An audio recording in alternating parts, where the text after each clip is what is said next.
What's been on your mind, Chris? The fight on Rigel VII? Shouldn't it be?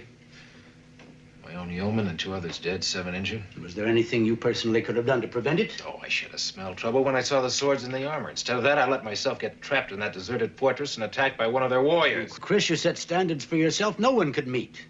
Welcome to our 4th episode of Season 2 of Strange New Worlds. We are going to talk about... I even forgot the title name, sorry, very unprofessional. We're going to talk about... Among the Lotus Eaters? Thank you. Nice save there. Such unmemorable titles that don't make any sort of don't have any correlation to the actual content of the episode. But that aside, it's directed by Eduardo Sanchez and written by Davey Perez and Kirsten Beyer. Do you know anything about these two writers? No, my knowledge of writers is pretty much zero.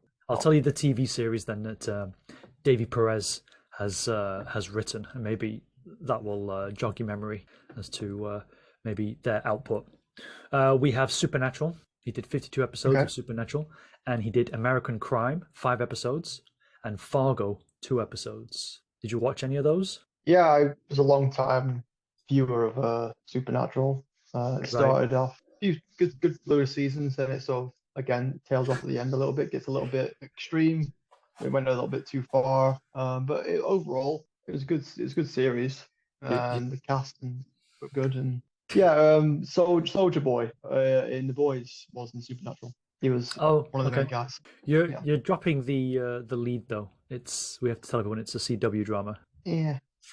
Okay, Kirsten Beyer, she actually wrote the Star Trek Voyager continuation book series. The first 2 novels after Voyager arrived back was by Christy Golden, and then Kirsten Beyer took over. So she's kind of famous for continuing what the Voyager crew get up to. A lot of people don't like them, and obviously a lot of people do like them. But then she also did Discovery. And so when we get into, after I get your first take, when we get into it, I'll try and talk or reason my way into why the episode is written in certain ways that it is. But that's those chaps. What were your first thoughts from this episode? You know what? It's quite funny because I've actually just watched it before I did this. So literally it's fresh in my mind. Okay, that's great. I normally watch it earlier on in the evening, but I just had no time, so I watched it just now. Sure.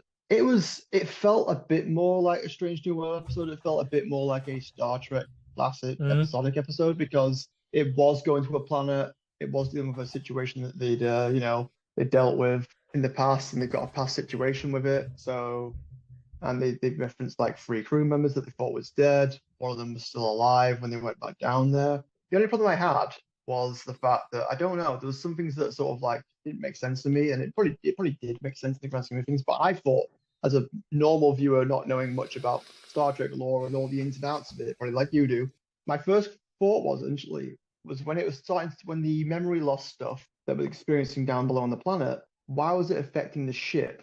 So the people on the ship were starting to get affected by the effects of the radiation or whatever the hell it was that was affecting them. Wouldn't the ship's shields or natural things be blocking that sort of crap? So everybody on board the ship within a few hours was just completely forgetting who they are. And apart from Ortegas, who managed to get the ship's computer to basically guide her to a room. And she's the pilot of the ship. Did you know that? She's the pilot of the ship. She kept on saying she's the pilot of the ship, not making the audience forget that she's not the pilot of the ship. But my initial thing was there as well. I thought it was going to go the way of, she's going to get an emergency transmission out to Pike's girlfriend's ship, and they'll come and sort the situation out. I thought that was the more logical and the more realistic version of events that would happen. Not she would magically remember through, I don't know, whatever, and manage to actually fully pilot a ship out of this debris field, which I thought was completely a bit outrageous. And I was like, come on now. Well, she's not the communication officer of the ship, so we have to admit that she's got some limitations. But it's a good idea. Maybe that could have threaded the Pike's story into it a little bit. Yeah, it would have made it better. I think it would have made more sense. Definitely, it would have made more sense than just Ortegas just remembers how to fly the ship and use the ship's weaponry as well to do a nice sweep maneuver through a big asteroid. She's the weapons officer of the ship, Adam.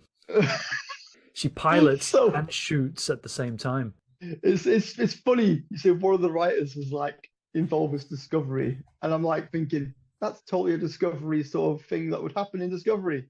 That Right. somebody would be able to remember and then do that sweet maneuver where they fire lasers and go through the. I was like, oh fuck off! Come on now.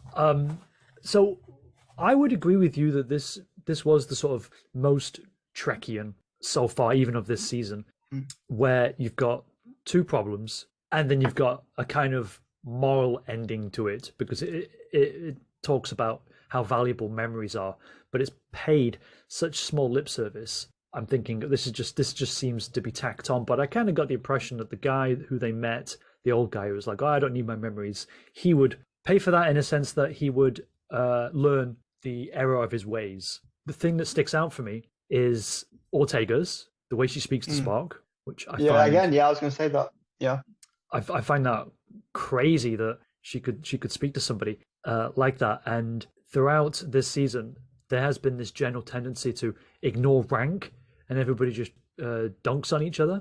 And yet, this is supposed to be a quasi-military. I believe it's a quasi-military organization. I don't believe Starfleet is like a full-on military.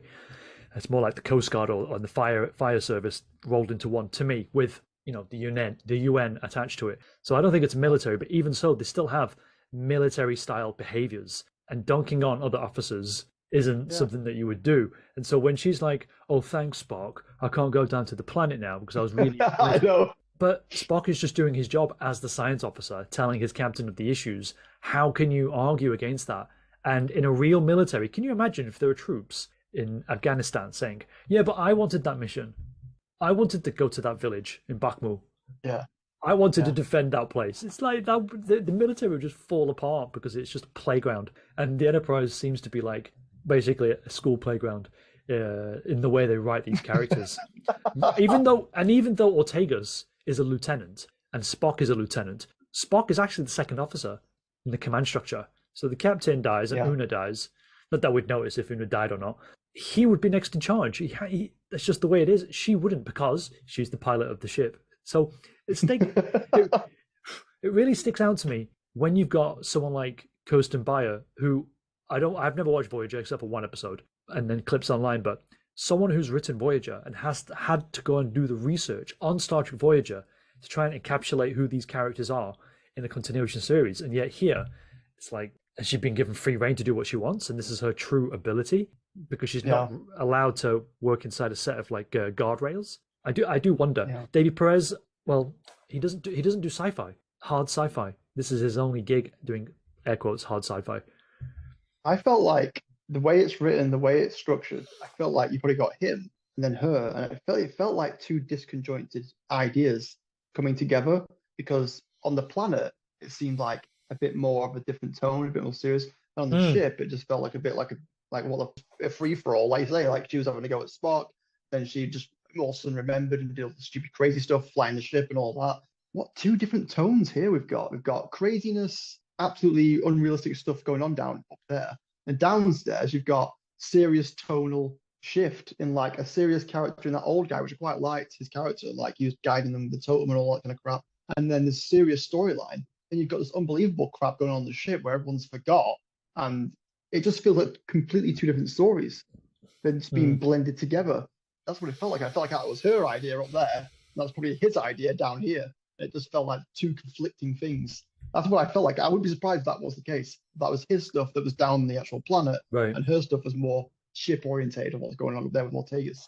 And let's be clear, I don't mind Ortega's. I think Ortega's is an okay character. We don't see or hear much of her, but apart from the small little quips that she has and having regards of rank and stuff like that and having a go, she's all right. She doesn't grate on me or annoy me. But in this one, she's sort of like, it was like sort of like supernatural human fucking ability to just overcome what was going on in that moment, which kind of threw me a bit. I was like, come on now. She's annoyed me ever since she said, whatever gets your freak on, tweaks your freak or some shit in season 1. When the guy stuck his head in the panels. Yeah. But to talk about the plot, I like the idea that there's a place, the planet Rigel VII, you go down and you lose your memory for some reason. Okay, I like that. because they say focus on emotion, and the emotion is what's more true to who you are rather than your memories. And again, it pays lip service to it, but I am sometimes thinking of Alzheimer's, for example, where you start to lose your faculties, but your emotions control you more so. But it's actually really frightening. And a lot of people don't have the discipline to, one, stave off Alzheimer's. A lot of people, they don't want to do the exercise and commit to it. But again, these are officers who are presented with the situation, and so they actually try really hard. I don't know, I'm trying to figure it out with a real world analogy and the value of memory. But then I think of that Jim Carrey movie where he removes his memories. Do you remember? He's with Kate Winslet as well. Yeah, Steve Imagine Mind or Smirtle. I can't remember what the name of the film was. I'll try and find it anyway. Did you watch the clip? I'll include it at the beginning of the episode. But did you watch the clip of Pike from the Cage episode? No. You haven't watched it yet. Basically, in the pilot episode, they reference this planet and the issue on this planet. So the episode is from this conversation with the Doctor that a lot of fans would like to have on the Strange New World show anyway, a different kind of Doctor. So that's all. It's basically that setup, because he's telling us he's telling us that something happened, and then this is the episode that is actually showing us what happened. But then it's not as though everyone's been waiting for this to find out, what was this issue that Pike had. But when you do finally get to the planet and you realize that a yeoman is in charge, who's still wearing his uniform, by the way, after like how many years? 5, 7, 8 years? Still wearing the uniform to show that he's Starfleet. He's got like 4 guards, and that's how you get back into the palace and take over. And they didn't do anything with the yeoman. The yeoman's just like, I'm going to send you into the cage, and that's it. And there's no discussion. It's like, dude, we left you behind by accident. We didn't know. Why are you taking it personally? You're supposed to be a Starfleet officer. Again, the professionalism with this entity, with Starfleet, he's already said as well, like the palace is already a natural barrier against this thing, so he's got his memory to retain. Why would they like freaking out when he said, "Oh, here it comes, it's happening"? If the palace is protected, then yeah, that's what I mean. Conflict. Okay, right. Then they just wake up in the cage, but then the yeoman, what is he doing? Did he say when they fizzled out with their memory? Did he say just lock him up and send him on to prison duty? I don't really want to talk to them. Like after 7 years, you're not interested in talking to the Pike, your commanding officer. So he just leaves them alone and lets them hatch a plan to escape. If that were anybody else in that situation, you'd just be like, "Oh my god, thank God, take me back." Possibly, but how bitter do you have to be to be in that state of mind where you just freak out? It wasn't purposely done. Like he knows that the situation. Right. Don't know why. It's just like the script needed an antagonist, so it's like, well, this is it. Yeah. It's just an angry man who got left behind. That's his motive. Yeah, basically, it's just an unfocused sort of angry man, bad guy type thing with no arc, and they arrest him anyway. At the end of the episode, it's like, oh, okay, a fist fight, you arrest him, and there's nothing else. And he had every single like bad guy trope, getting punched, laughing about it on the floor maniacally. And I was like, okay. Because of the beard and everything, he had that sort of Fu Manchu appearance that they tried to get out of Marvel. They didn't want him in Marvel, did they? With the Mandarin. The Mandarin, and then Doctor Strange's mentor, played by God, I'm reaching for names and I can't grab them, but you know who I mean. Yeah, it's like we're funny how we're talking about the episode about forgetfulness, and here we are forgetting fucking names and shit. Isn't it ironic? To go back onto the issue raised about the shields protecting the ship, it does say at the end in Ortegas's log that Spock fixed it. He modulated the shield harmonics. Yeah. So it was solved. But okay, I want to go back to Ortegas while we still have time, if that's okay. When the episode opens, Ortegas is saying to her own log, "I am Ortegas. I am Lieutenant Ortegas." It's like, dude, if you do a log every day, is that how you talk to your log in the third person? Right? If you think about it, it doesn't make any sense. So, okay, she's happy to be on the planet, and I'm going to be on the planet. And I'm like, yay, great. I actually want to see something from this character. But she spends the episode basically telling us what we already know about the character, that she's the pilot of the ship. But the episode writing exposes us to the idea that there's only one pilot. Nobody else pilots the ship. Nobody else wants to figure it out. Right. Nobody. And so she keeps repeating this as though it's some profound thing. And yet we already know this. So why can't we learn anything else about this character? There's no character arc here. Okay, so she got through the memory and she intuited her way with the ship. But did you notice that she said, "Oh, I feel comfortable here" when she finally makes it to her bedroom, her huge quarters Yeah. for a lieutenant, by the way.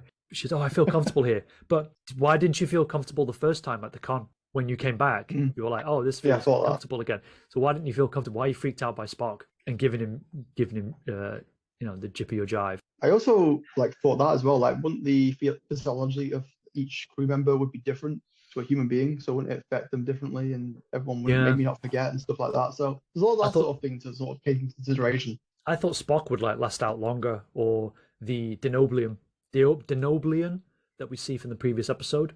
Maybe he would be a part of it. He would last longer. Bring him back. Yeah. Bring him in as like a secondary or third tier character. He'd be okay. Yeah. Right. Instead, Yeah, it would make sense. It would make sense that he was like a bit more immune. So like the Well, rest at of least see somebody. the rest of the crew losing their minds around him while he's Right. like still in full compass mentisness. Or if you want to take it further, what about Una, who has like regenerative abilities? They said that radiation yeah. is harming the brain. So why is she one of the first to be afflicted? Why isn't she the Yeah. last one?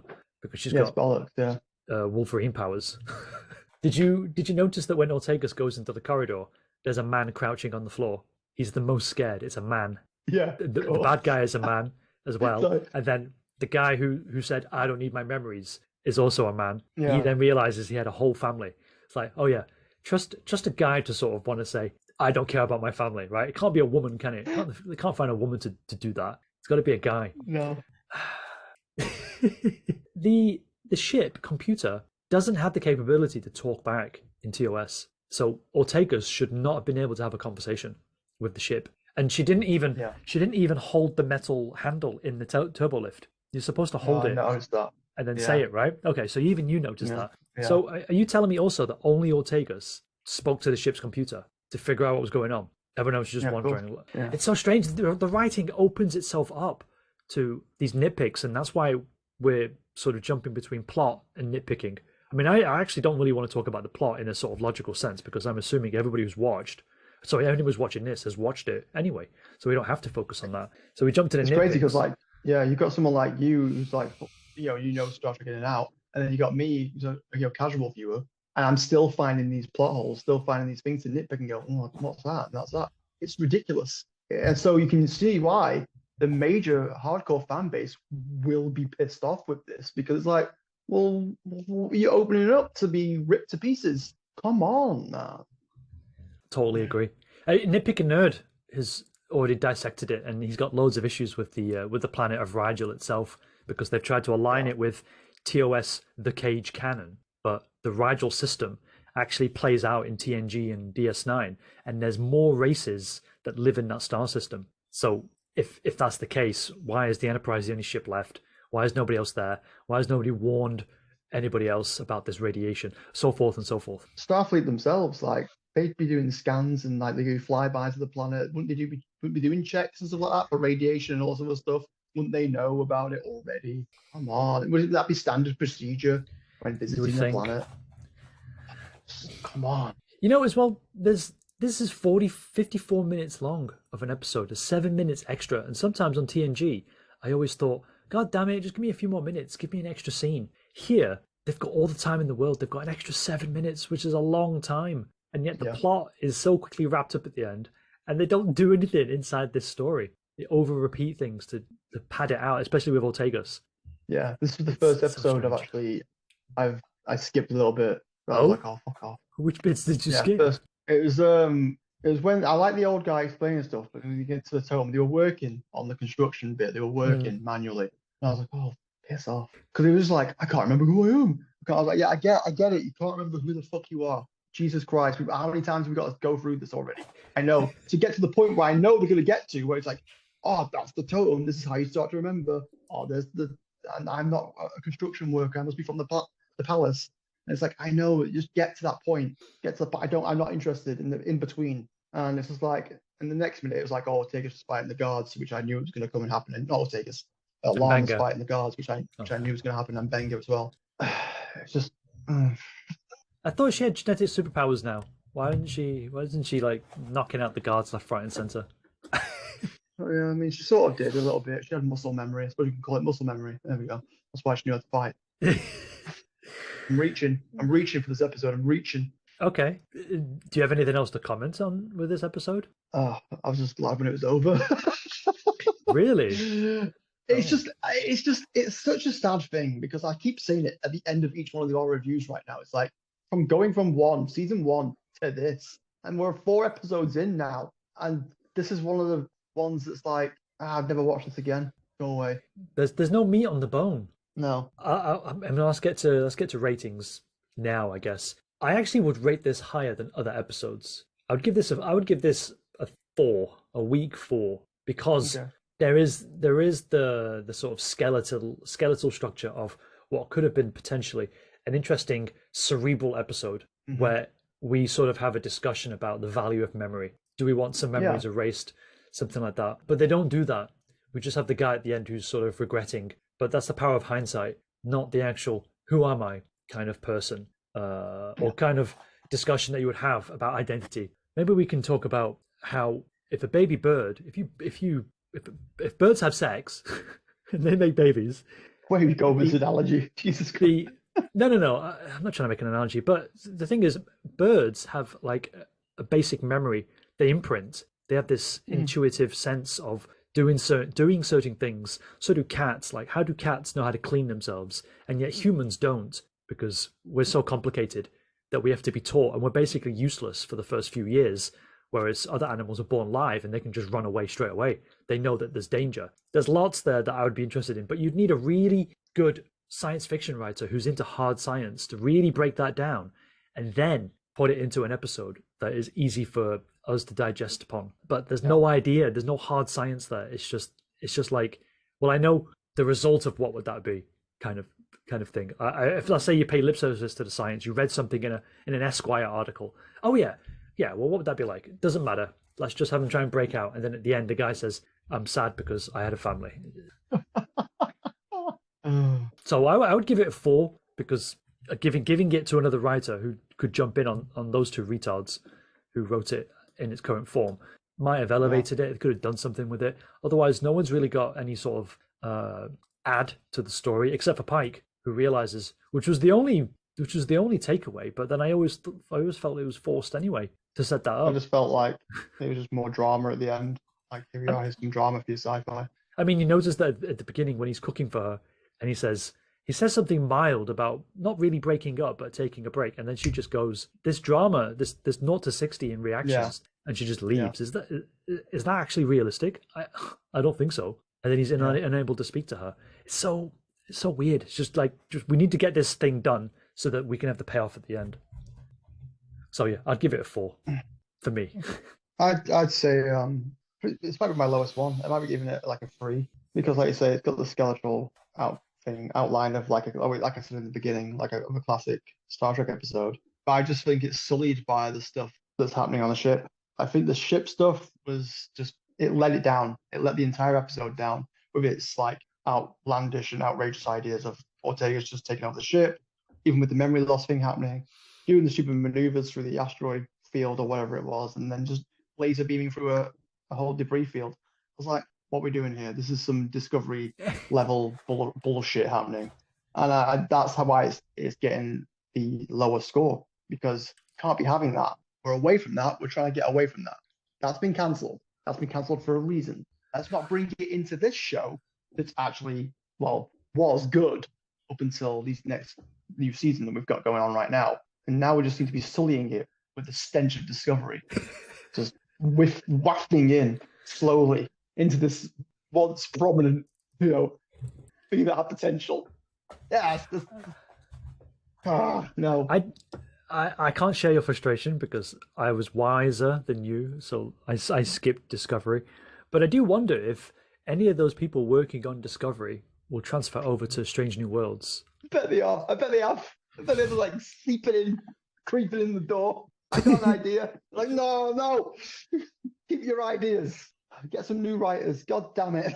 Get some hard science fiction writers. Yeah, this was not it. And I'm really keep saying it. Keep hoping the next episode.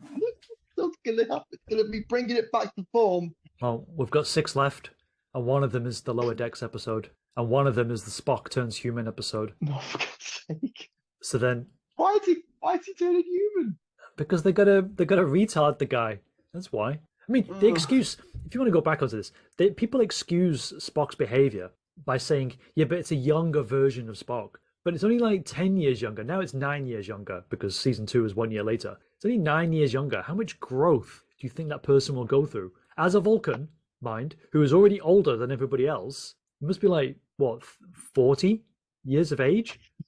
45 in human years, I think. I can't remember. Yeah. But he's already lived a decent life. So how much growth do you think you can get out of him? How much retardation can you put into this character before you bring him forward again so that he's normal by the time you hand it over to TOS? Yeah.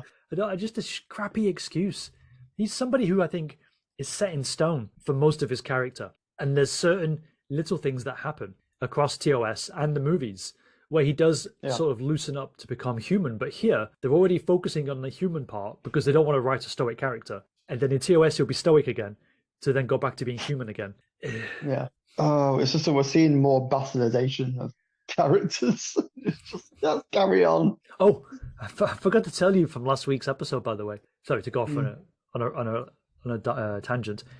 In when Lorne lands on the bridge and she sees Kirk, there was a guy at the helm next to Ortegas. If you notice, Ortegas was on the right side, and there was a guy pilot on the left side, both wearing red, annoyingly. But there was a guy there for the first time piloting the ship. So yay for meninism. I don't know what it is. Yeah, men times. I think it's feminism still, actually, maybe. Yeah. You know what? This sort of review, the conversation is kind of like disconnected and jumping around, just like their memories were on the episode. Awesome. Yeah. Okay, let's leave it there. I don't have any air quotes insight into this episode, but I suggest you watch the clip, and I'll put it in at the front of the episode so that people know what we're talking about. It's only like a 2-minute scene. Yeah.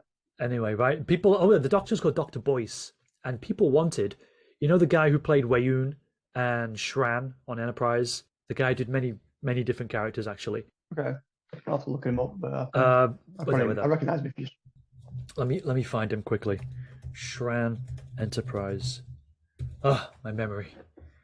Jeffrey Combs. There we go. People wanted Jeffrey Combs to be in Strange New Worlds and play Dr. Boyce, and Dr. Boyce was an old man doctor. Oh, Shran.